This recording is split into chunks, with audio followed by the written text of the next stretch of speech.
province, and that is concurrent with a review of hydraulic fracturing that's being led by Dr. David Wheeler of Cape Breton University, who is someone that headed up the Renewable Electricity Review of 2008 for Nova Scotia and was instrumental in the demand-side management plan that went on in 2009 in Nova Scotia. So he has quite a bit of experience engaging in these kinds of large-scale, big-picture reviews of our energy system. The panel for that review was announced about a month ago at this point, and it is well underway. And we now, as Nova Scotians, have the opportunity to feed into that process. So, as Heidi has encouraged all of us to go home and do our research, I would encourage all of us to think about perhaps feeding into this opportunity that we've been given to have our voices at least officially heard on this issue by our government. Thank you. Let me go to Shelley, you next. You've referred to impact on Mi'kmaq communities, particularly to do with water. Can you give us a bit of a picture, maybe of specific communities or issues that, in addition to that are being faced in terms of the impact of fracking? Well, as you know, Lake Ainslie was a target from Petroworth. Petroworth came in and they didn't consult with the community, and you know, Lake Ainslie has been used for hundreds of years for fishing, for medicines. That's another thing, that we really rely on our medicines off the land, you know, so we're trying to protect the water for all kinds of reasons. But so Lake Ainslie was a target, and then the Mi'kmaq community, Mi'kmaq people actually stood up and protested, eventually stopped it from happening. And Ilsik-Uktuk is a Mi'kmaq community, and that's in United Ware, it's in New Brunswick, in Kent County. It's affected that community. I was there when they were trying to do exploration near an area, actually at their old burial ground. So the people there, you saw people like, you know, elders and children even up there trying to stand up to protect their land and their territory. Basically the Mi'kmaq communities are terrified that fracking is going to happen in the whole territory around here. So I wouldn't get into New Brunswick too much, I guess, because I know this is for Nova Scotia. Well, we're looking at the Maritimes, I guess, in this discussion as well, yeah. Yeah, so there is a moratorium, and I know it's coming up, the ending of it, and it scares me.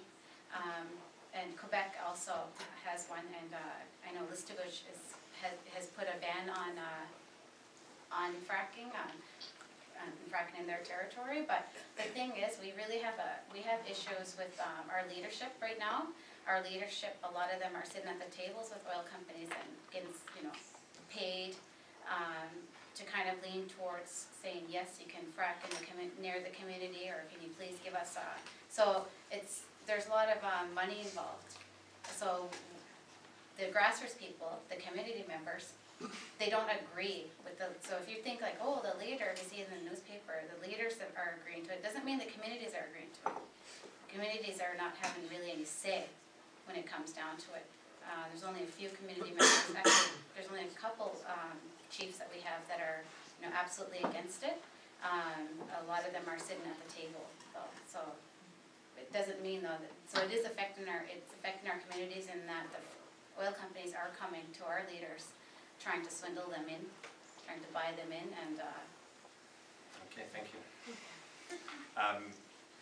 Sherry, over to you, and this is a rather broad question. What's been your experience with hydraulic fracturing and I have to pause for a moment, sorry, Newfoundland and Labrador, I said the Maritimes, this is actually Atlantic Canada we're talking about here, so we'll include Newfoundland and Labrador as well. So what's been your experience or your thoughts, and you could go into some specifics, I guess, because you've already given some ideas about for Atlantic Canada generally, but your experience with hydraulic fracturing, you mentioned about New Brunswick already. Any other spots you'd like to add in the mix there? Well, and right now, and I would say good, because I had already talked about the 49 wells and the history of oil and gas development in New Brunswick. Currently in New Brunswick, 5 companies hold leases. Petroworth, Corridor Contact, Southwestern, they're currently either operating or doing exploration work. Petroworth, Beneficial, and Windsor hold leases but are currently not doing work. My understanding is that in Nova Scotia we have 5 companies that are looking, they hold leases but nothing is going on. Triangle, Forent, Petroworth, I believe Beneficial is one, and I'm sorry, the 5th one, the name escapes me at this time, so, because again, they're not doing any work, they just hold the leases, they've applied for the leases to do exploration in Nova Scotia. In Newfoundland, again, near Grossmore and Shoal Point Energy is looking at onshore to offshore fracking. But it's mostly offshore in the Gulf of St. Lawrence. There's Hibernia, there's Terra Rose project going on, sorry, I just flip here. Hebron, and of course offshore Nova Scotia, they're doing Sable Island and Deep Pinook. And of course, offshore wells would have to be hydraulically fractured in order to get the gas as well. So in terms of onshore hydraulic fracturing development, again, 49 wells have been done.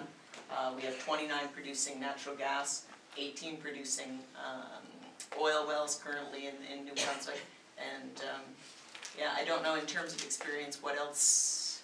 No, that's good. Let me just go off script here for a moment and ask a question out of my ignorance here. Now, Sable gas offshore is natural gas, but I never have heard it referred to as fracking or hydraulic fracturing. But we see pictures of fracking. When I hear about it, it's mostly on land. When you're offshore, is it fracking, or the Sable gas, would that be called fracking? Yeah, well, and there depends on whether it's conventional or unconventional, but there would be a form of fracturing because you have to get the gas to come up. Like you've got to open the pathway for it to travel. You have to mine travel down, it up. So, and I mean, I don't know too much about offshore other than the fact that yes, there's a bit of fracturing that's going on there as well. So, sure. Depending on, you can look at each of the companies and look at what they're doing specifically and whether they're conventional or unconventional wells. So. Anybody else on that? Is that the question, conventional, unconventional? Is that what one of you, Catherine, were you saying that earlier? Sure. So the phrase hydraulic fracturing refers to the pumping at immensely high pressures of large volumes of water into tight rock formations to cause basically an artificial earthquake within those tight rock formations to liberate the gas that's trapped in it. That's the most concise way that I can think of explaining hydraulic fracturing. Thumbs up, you understand, you get it? Cool. But there is a difference between conventional and unconventional. That's kind of, I think when we're talking about hydraulic fracturing, I think we're talking about unconventional. I think that's what. Right, exactly. So when you're trying to liberate conventional natural gas resources, you do not use hydraulic fracturing in that same kind of high pressure volume way. So that's in part why Ken pointed out the 4 high volume wells in New Brunswick as opposed to the 49 that have been hydraulically fractured. There's a pressure, yeah. Exactly. It's like they were telling me for contact for the wells in Stony Creek or what have you, for that 4 million liters of water to go down for the shale gas, for the shale or the tight sandstone, you're looking at 5,500 to 14,000 psi to send the liquid, whether it be water or propane or whatever it is the company uses. But yes, it's high pressure in order to crack that subsurface, where a conventional, you're going to find that hydrocarbon in sort of a captured trap, if you will, whether it be salt or the geology is such that you can find them in the traditional reservoirs. Right. A reservoir would be a good way to say it. There's a reservoir and then there's what's captured in between the pores of a geological formation. Yeah. So once you do the fracturing, whatever fracturing you have to do to just crack the seal of that reservoir, you have access to the natural gas. And it comes up through the pipe. Whereas the unconventional natural gas requires that high pressure insertion of water to crack the tight rock formation. Okay, thank you. Can I throw in a technical point there? Can you just pause for a moment, because I'm just going to ask a short snapper of these folks, and then we'll go back to the audience. 1 minute each to answer this next question, and then we go to the audience. If our goal were to move almost completely off of coal for energy use in Atlantic Canada, let's say, do you believe we could accomplish this without the reliance on fracking, or is it a necessity? Let me add to that in your 1 minute. What's the alternative if not fracking? Let me start with Shelley, if I could, on that. Can we accomplish a move off of coal without fracking, or is it a necessity? 1 minute each, folks. I don't think fracking is a necessity. I think you could look into renewable resources. I don't feel that, it's unsustainable. Fracking is unsustainable, and with water, or well water, for fracking, and even in the States, there's been like 1,000 cases of contamination. In Canada, there's been several. I honestly I feel that I don't believe in fracking at all, so I can't even kind of delve on. So it can't be a necessity then? I don't feel it's a necessity, no. Okay, thank you. Let's go to Sherry next. I think we need to find a mix and a balance. I do think that it's important to move to a cleaner, greener fuel. I think we need to balance that with renewables. We have in New Brunswick, we have nuclear, but also, yes, we have hydro-powered hydro-powered electricity in New Brunswick. We've got coal here. I do think, yes, we can transition and whatnot, but I think we need to find a domestic supply of natural gas here as well to help us. And some people have called it transition or what have you, but right now the demand for energy is such that we need to rely on a balance of it, a mix of it. And so I do believe that fracking is a part of that, and a domestic supply or extraction, whatever you want to call it, it's a part of the equation. Okay, thank you. Heidi. All right, 1 minute. 1 minute. Who here has seen Gasland 2? Some of you, maybe? There's a gentleman in the film, Mark Jacobson, and at the little end of his clip, he's from Stanford University. At the end of his clip, he says, we don't need to drill, we don't need to dig, we don't need to find more sources of fossil fuel. What we need is to transition. We need to transition right away, and it's not a technological problem, it's a political problem. Dr. Mark Jacobson was also on David Letterman recently, speaking about this in more depth, and he does a good job on David Letterman. But this is from 2009 Scientific American article about transitioning. He helped write this piece in this article here, just outlining what the challenges are with transitioning quickly by 2030 to renewables. And one thing that he does point out on Gasland 2, he points to the world wind map and just kind of, Josh Fox kind of maneuvering really shaky on the image the way he does, because that's his style. But when he does, there's a big red blob in the North Atlantic because there's a lot of wind. We need to find a way to develop this. This could be part of the key of us getting off fossil fuels. This would create jobs. This would better our economy. It would make clean air, climate change. It would solve everything. And that's a minute. That's your minute. Good. Okay, Catherine. That is like a really beautiful vision, and I do think that we have the potential to invest in renewable energy and energy conservation and solve a great majority of our problems. But something I think is really important for us to understand is that there is no silver bullet solution. No, there is no one thing that will save us from all of our problems. It does require a diversity of tactics and a diversity of approaches, and when we're talking about energy and fuel sources, we need to figure out how to strengthen that diversity. So alternatives, really in my mind the best alternative is energy efficiency, energy conservation. The best kind of energy is the energy that we don't use. A second really amazing alternative in Atlantic Canada are our renewable energy resources, our sun, our wind, our tides. But then we need to figure out how to balance those intermittent resources and improve the strength of our grid when the sun isn't shining and the wind isn't blowing and the tides aren't rushing in.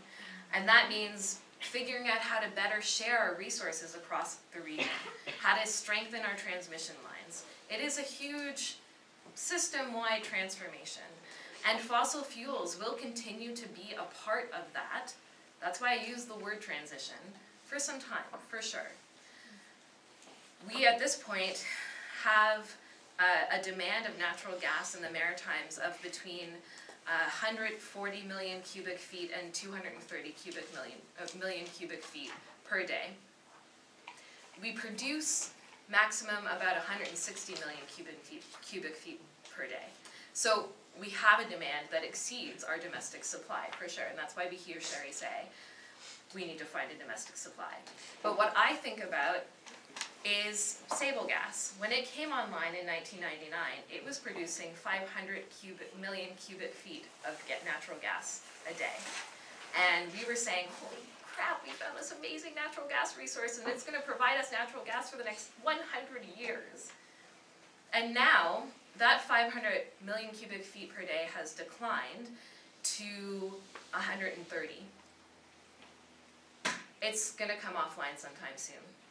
Deep Panuke will come online, another offshore natural gas resource. Predicted it'll be producing about 300 million cubic feet per day, but that'll decline quickly too. Why did Sable not provide us that century of natural gas resources that we were expecting? This is kind of what I'm interested in having a bit of a conversation about, resource management. So that's a part of the picture as well.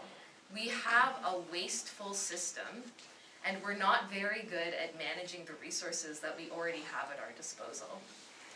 So let's think about how to improve our system, how to make it less wasteful, how to make sure that we use the natural resources at our disposal to the best of their ability. Make them last for as long as we can, use them wisely. Let's not turn to fracking because we wasted the natural gas that we had, and now we need more, and we need to just keep feeding this runaway train. Okay, thank you. Let's go for some audience questions and comments for about 10 minutes, and then we're going to come back to the panel for a little bit more, and then if we have time, some more questions. Now, there was a technical point to be raised. Well, and I have a question for Sherry, Okay. some of this, so I'll just sort of make my time. There's no hard line between conventional extraction and unconventional. So, that said, though, shale gas fracking is distinct. It requires high volume hydraulic fracturing to get anything. Because like Kat and others have pointed out, you have to crack the rock. So you get nothing without hydraulic fracturing. And it takes 20 million liters of water per well, and 200 wells in a typical producing field. That's 200 golf courses worth of water. That's a lot of water, and a lot of water coming back. So that in New Brunswick, for example, the reason I said there's only 4 high-volume hydraulically fractured wells, because there's only 4. We only have experience in New Brunswick with 4 wells that were shale gas fracking. The other 45, hydraulic fracturing is a stimulation method where you will get some production, but you don't get enough, so you stimulate it. And the difference is, stimulation hydraulic fracturing uses a few 100,000 liters, not 20 million liters. And the horizontal fracking. So it's an entirely different story, and we're in very early stages of this experiment on ourselves, of the 4 wells in New Brunswick and 3 here. So the question I have, I live in Kennecott, in where the experimental guinea pig area of Nova Scotia, and even recently, when the government performance has improved, it's like Keystone Cops, of just gross incompetence. It was called 14,000 liters leak. That's really lowballed. That's the, relying on the company's statistics. I was there while it was leaking. They said it's a liter a minute. I have a video of it a lot more than a liter a minute coming out of there.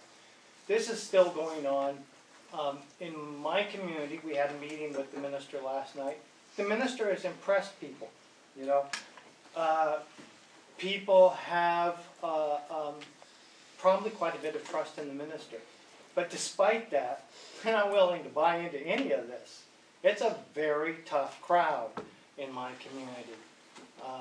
So the question for Sherry Somerville is, since we have a history of poor performance after poor performance after poor performance, and the supposed regulator that we say that this touted is good regulations never helps us, and we have no confidence in it. How are you going to sell this to our communities? I will say that the companies need to do a better job of explaining what they do. We recognize that. That became apparent to us, of course, as companies do, we do polling. We're out in the communities now. We're hearing it. I hear it every community meeting that I'm at. I hear the concerns that people have. And all we can do is try to build trust through what we do, tell you we're going to do the right thing, and show you what we're doing and how we're doing it, answers your questions. Are we going to be able to convince everybody? No. Some people will continue to have concerns. Some people will, are in the, sort of what you would call the neutral category. They could go either way, whether supportive or not. All I can say is industry isn't perfect. We learn from our mistakes. We are trying to do it better. We're trying to mitigate our environmental impacts. Again, I refer to New Brunswick a lot, and I apologize, but that's just been my experience over the last couple of years. In terms of what they've done there, and their track record of operating there in Sussex and in and around the Moncton community. I think Sussex, again, you're always going to have people who have questions and concerns, but there are those that are comfortable with what has been done. And so yes, we have to work on social license, we have to work on communicating what we're doing and how we're doing it, and get better at that. Yes, so right there. I'm going to play devil's advocate here, and I'm going to shoot out. But I mean, what are the costs of not doing these projects? Companies, industry don't come to Nova Scotia very often and say, we want to invest a lot of money in your project. We want to invest a lot of money in doing a new industry. Like, there are a lot of risks in doing fracking, but I mean, the cost of poverty in this province are rising, access to education, everything else. And you talk about resource management, well, labor and workforce are also a resource, and we are not managing those workforces very well. We are pumping tons of taxpayers' money into educating people and sending them off to Alberta. And at least by creating a new industry or enabling that industry to get their foot in the door, these are companies that have a vested interest in maintaining their presence and staying operating. So ideally, you would think that they're looking down the road to what is the next project, what is the next renewable resource we can get after this. And what it does is we have infrastructure created here, which may down the road turn into renewable industry. On top of that, with the workforce that are already in the province, instead of having to attract new workers, keep taxpayer money in here, the long-term cost down the road may be $7 billion to replace these roads, but it comes down to the fact that this province needs short-term money. Like, we're having an allergic reaction basically, but the state of the province folks are so bad, any day something could probably happen, and short-term money is like the EpiPen of that reaction. So, I mean, what are your thoughts on that? Anybody like to There's none, so tackle I that? just didn't want to assume I know first. Detroit 2.0, in 20 years down the road, it's getting quite bad. We're being offered jobs and money, and we need it. What about that? Okay, I'll go. So, employment and economic prosperity are obviously huge concerns for Nova Scotia and Atlantic Canada. And we need to find ways to address those concerns seriously. But what I might suggest is that there are jobs associated with a new kind of economy that at this point aren't as familiar to us as jobs in, say, the industrial or extractive industries. So something like digging a well, being a part of a crew that helps to hydraulically fracture a natural gas well, that's an extractive industry job that we can pinpoint and identify. We know what it looks like. We can count it. We know to look for it. Because those are the kinds of jobs that we're used to seeing in this province. But our economy is changing, and it needs to change. And a part of that means acknowledging that new sorts of jobs are being created.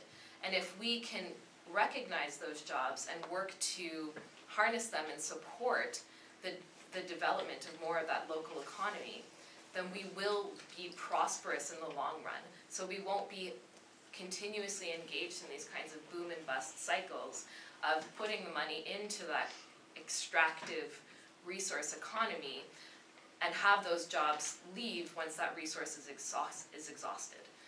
An example is Efficiency Nova Scotia.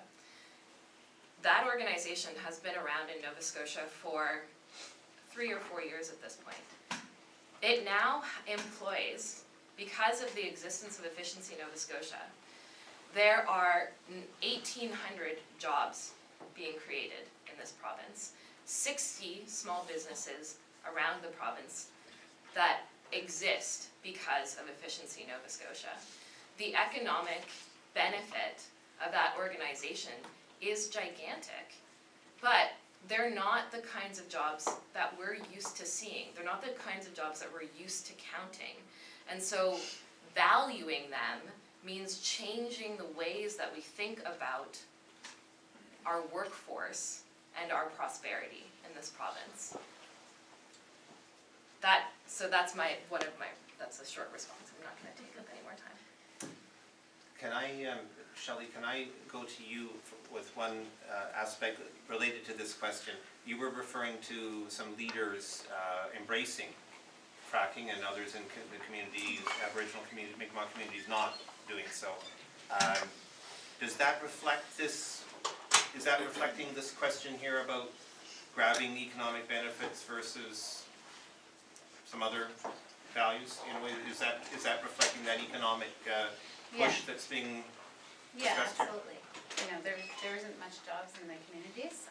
A lot of our communities where they were placed are, secluded areas. So some of our chiefs are saying, well, this will bring about jobs, bring about economy. But I'd say a majority of the community members are against it because they know it, infringes on our treaty rights, our Mi'kmaq rights, and we're worried about physical health. But the thing is, some chiefs are bought into it. For economic reasons, would you For say? economic reasons, and they get payouts. That's why they're bought into it. But there are some chiefs we have that have integrity, that won't accept anything, and they will let some community members know. But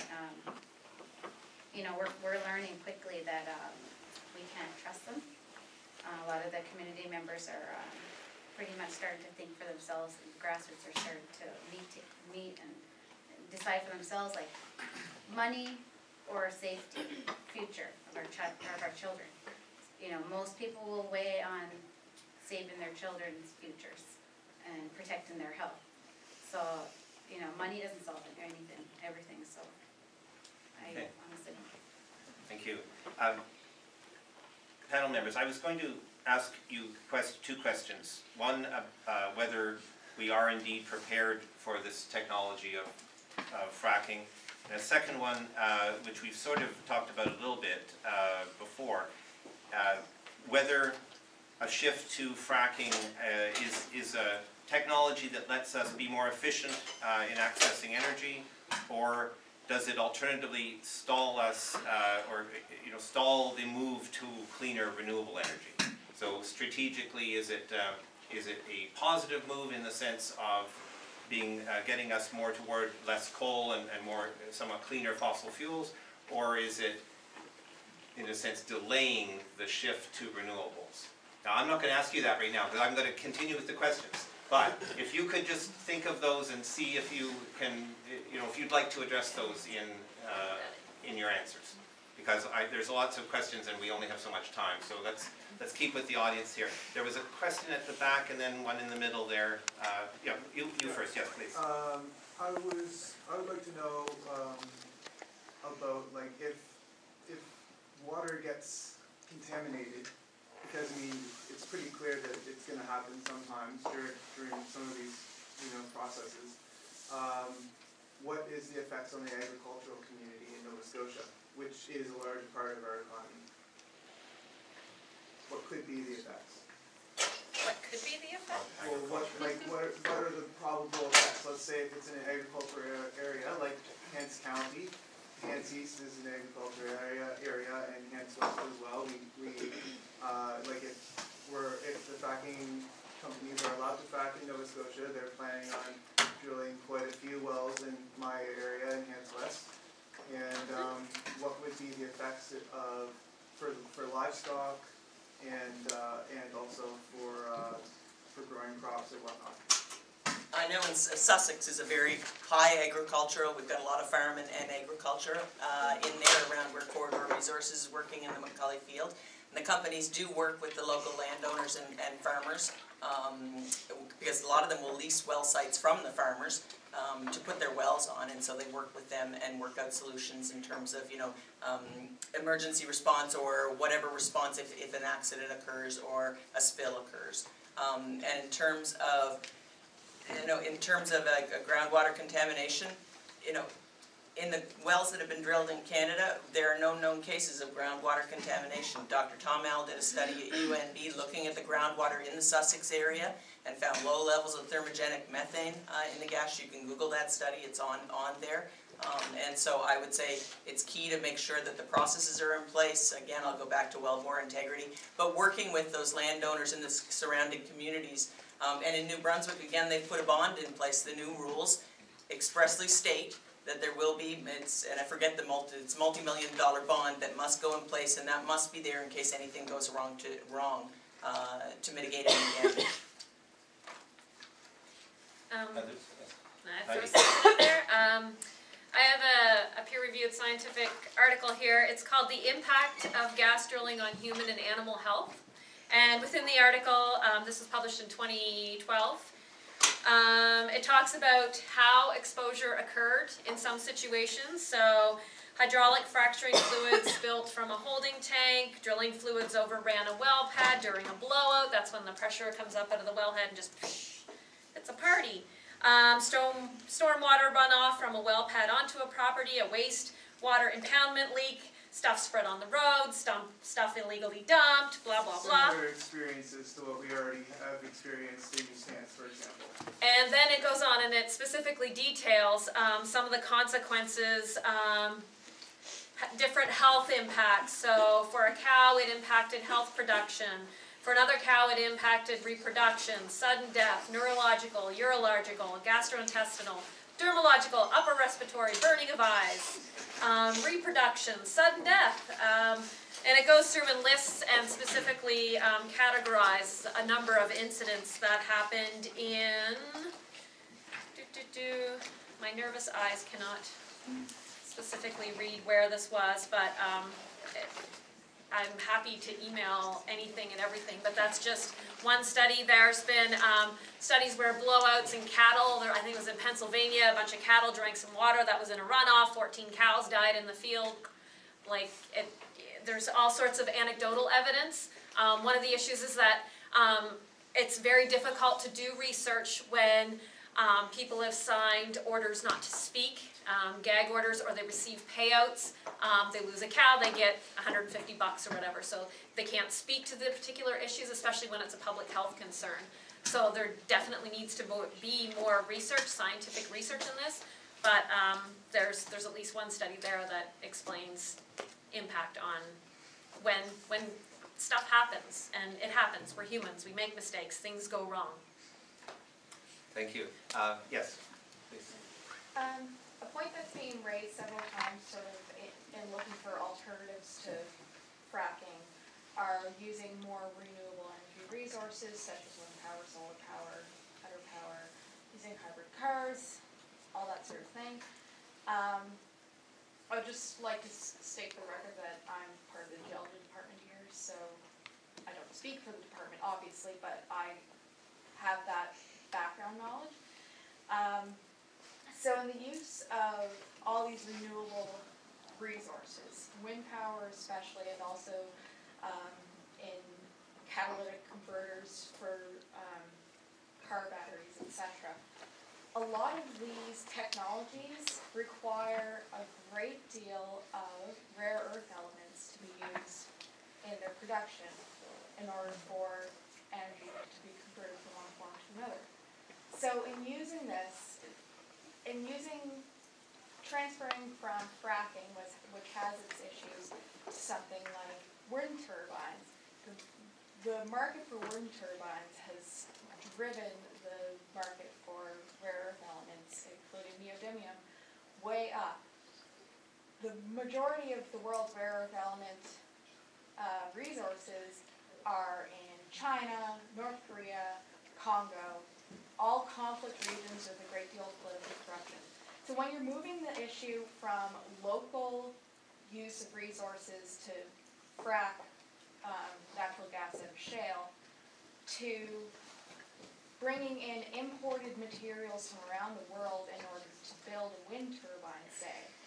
When you're building a wind turbine, you're using these materials that have come from conflict regions, come from areas where they're being processed in such a way that's creating even more waste. So it's really kind of a band-aid solution. Wind power sounds great in theory because it's a renewable resource, but the way that we're going about it right now is not sustainable, is not environmentally sustainable either.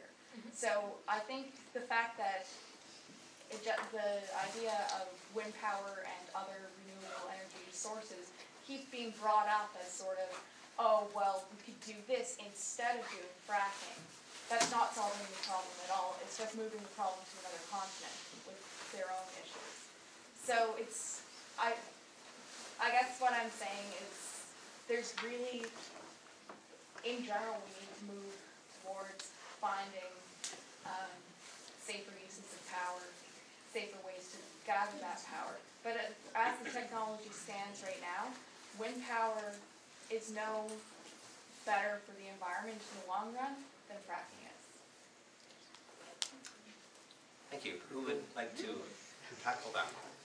You know, there is no silver bullet to the energy problem. I think there's, over the years, people have been looking for newer solutions and newer ways to generate it because we do use it. And so, you know, to your point, that the silver bullet, I like that. There is no silver bullet, and we have to find a balanced way to look at meeting the demands that our energy sources we can't necessarily meet. Fracking is one part of that solution. Wind power, renewables, bioenergy, biofuel, nuclear, it's all a great big mix that, you know, if we can transition and get off of fossil fuels and find a way to generate energy in a way that's sustainable, I think is the key thing, you know. Yeah, so your point was really well articulated, and you're absolutely right. There is no energy source that has no impact except for energy conservation. I think I will always come back to that point. We need to simply shrink our system, really. Like that's got to be the starting point for anything. I don't believe that anyone up here or in this dialogue in general would suggest that it's either or. Like the solution, the alternative to completely transitioning to fracking is completely transitioning to wind energy. It does require a diversity, and everything that we turn to will have an impact. Really, it's about intelligent risk assessment. So when I think about fracking and the potential impact that it has, not only to the local ecology and communities in which it's happening, but also to our global atmospheric system, I think at this point, given the wasteful system that we exist in, sucking up that resource and posing those threats locally and globally isn't worth it. It's just not worth the risk right now to just like chuck that methane into this runaway consumption machine that we have. Maybe at some point in the future, we will have figured out how to liberate shale gas in a way that isn't incredibly destructive to local ecologies and threatens homes and drinking water and is as greenhouse gas emitting as burning coal for electricity production. Maybe at some point in the future, our technology will have evolved to the point where it's safer to access that resource. Why not leave that resource in the ground then, save it, instead of chucking it into, as I keep saying, this wasteful system we have. use that time to make the technology safer, and to also clean up this system that we have, shrink it. Because fossil fuels really are precious. They're running out. I mean, we just can't keep burning them up to run our system. Okay, thank you. We are very close to a time where we should adjourn. So I'm afraid, I think I will cut off the questions there and ask the panelists if they have any 6-sentence final comment. No more than a minute, so that we can finish by 9 o'clock and see if there's any refreshments still around. Perhaps not. So, any final, any last comment that anyone would like to make? Catherine, you just spoke, but why don't we start with you? Sure.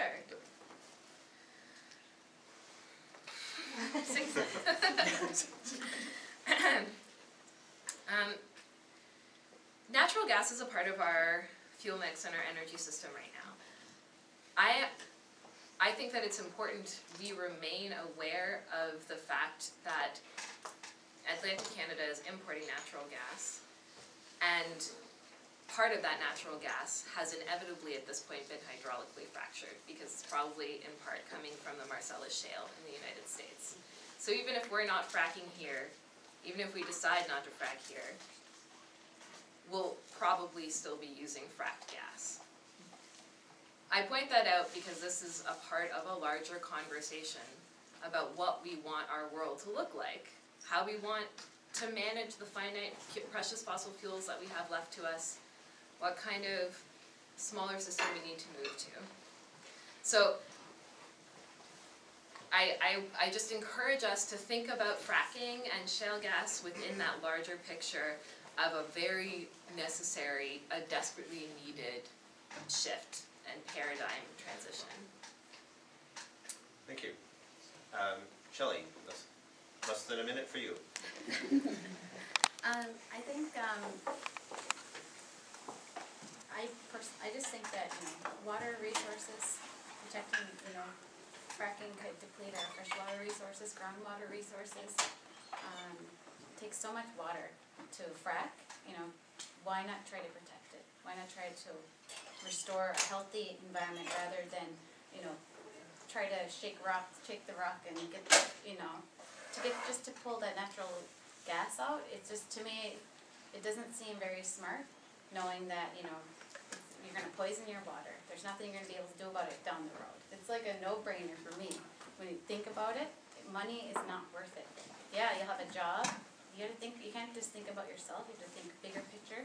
For Mi'kmaq people, as a Mi'kmaq person, I feel fracking, and many people feel that fracking adversely affects our Mi'kmaq rights and our human rights to fresh, clean water.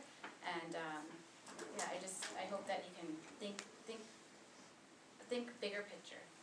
Think bigger picture down the road, not just about yourself and about the job. Thank you. Cherry, less than a minute for you. First and foremost, I'm really proud, and I know I'm waxing poetic, but I'm one of the ones that had to go away to find work and then come home, and I moved home 5 years ago, and I love Atlantic Canada, I love the Maritimes, I've lived in Nova Scotia and New Brunswick. I think there's a way we can find a balance. I think that we can support ourselves through the job creation, through this, and do this responsibly. I do believe that the companies can come and do this in a responsible manner, and that we can protect the environment as we go forward to do it. I think that asking the right questions needs to be done. Part of that dialogue helps us improve what we do. No industry is perfect, and we're getting better with what we do with each passing day, with each passing year. And I'll just close off by saying thank you for having me and speaking on the industry behalf. And that there are materials. I didn't mention that there's some materials down here at the front that the oil and gas producers produced to inform and show you diagrams and stuff like that of shale gas extraction. So. And Heidi, 60 seconds. Oh dear. I don't even. Wow. 60 seconds, and they're ticking.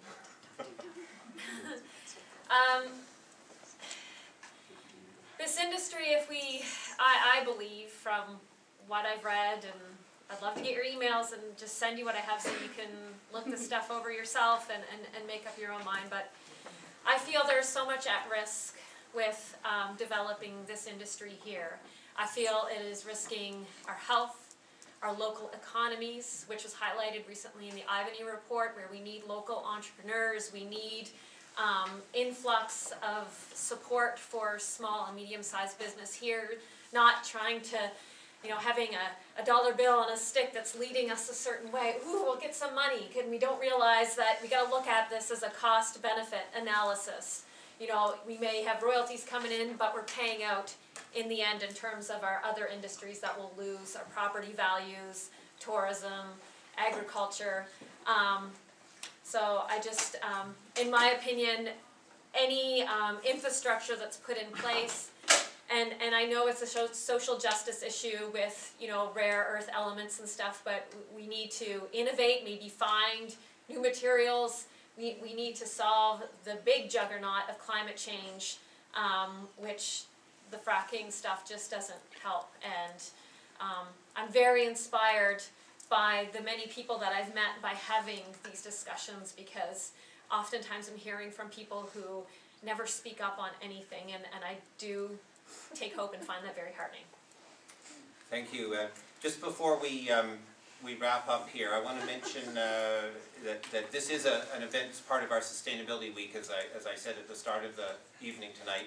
The next event that we have in this series, in the week, is a talk tomorrow on a different topic on the coast.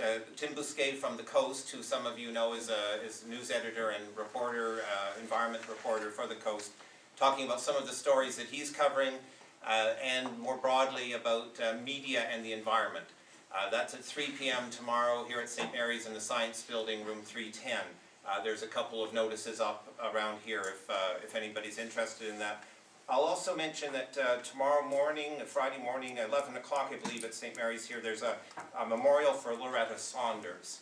I'm not quite sure what room it's in, but it is tomorrow morning. It's in the 290 Loyola Conference Hall. Conference Hall in Loyola. So, thanks to our speakers, Sherry, Catherine,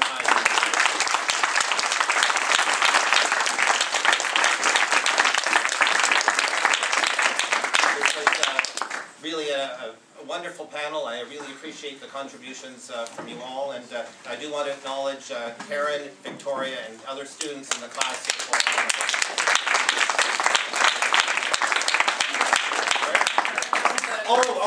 Sorry. Yes, you might wonder what these are doing up here. There's a photo contest going on for Sustainability Week. There are right here some little tags that you can put in for the photo that you most like here for Sustainability Week. 5 choices. Grab a little ticket and put it in the container you like. Thank you.